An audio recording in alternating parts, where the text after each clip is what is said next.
As novas gerações, elas têm uma novidade, elas foram criadas nas grandes metrópoles, especialmente longe dos pais e dos avós.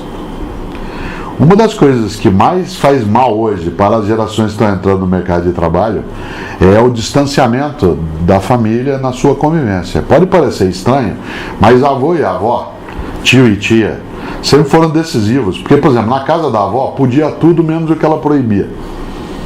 Parece contraditório, mas é verdade. Podia tudo menos o que ela proibia. E ela proibia. Ela dizia, isso pode, isso você não vai fazer. Havia uma certa noção de autoridade que não colidia, tal como colidia com os pais, porque estavam ali no dia a dia. Pedro Mandelli e eu lançamos um livro em 2011 chamado Vida e Carreira, um equilíbrio possível, em que a gente fala das novas gerações e ele diz uma coisa que é muito importante. Ele diz, os jovens hoje das novas gerações chegam na empresa mal educados. Ele não chega mal escolarizado, ele chega mal educado. Ele não tem noção de hierarquia, não tem paciência para processo e não tem muita persistência em relação a algumas coisas. Não é uma vítima, dele mesmo. Não é uma responsabilidade que ele tenha. Mas ele veio de uma sociedade em que houve um distanciamento entre os adultos e os jovens, entre os pais e os filhos, pelo horário de trabalho, pela distância nas grandes cidades.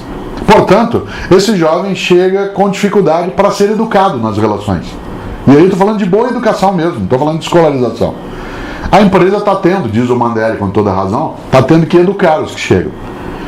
Educar significa ensinar para ele noções de hierarquia e para ele entender que a autoridade não é autoritarismo. Entender, e isso digo eu sempre, que desejo não é direito.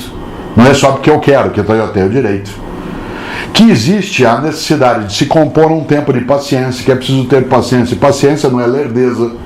Paciência é a capacidade de deixar maturar alguns processos. Por isso, sim, as novas gerações, os que têm menos de 30 anos de idade, eles são nativos digitais. E, portanto, eles estão habituados a um mundo em que faz parte do cotidiano dele a mobilidade, a instantaneidade, a simultaneidade e a velocidade. Isso significa que a regra básica é tudo agora, já ao mesmo tempo, junto. Isso dá para uma empresa uma grande vantagem. Esses grupos novos têm senso de urgência, têm habilidade com uma série de plataformas digitais, mas ele não tem algumas coisas que os mais idosos têm: paciência, persistência e resistência. Só tem uma alternativa: juntar as gerações. Não é um choque intergeracional. Ele pode ser um choque se a empresa for tola. Mas um gestor de pessoas é aquele que, em vez de produzir o choque intergeracional, ele produz a junção intergeracional. E faz com que as competências distintas, que elas sejam concertadas. De novo, concertado com C. Um concerto das diversidades.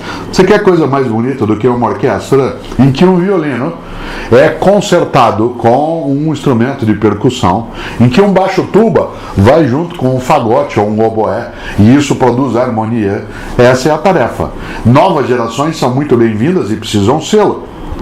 Elas têm suas características que têm que ser entendidas e, se discordantes, modificadas.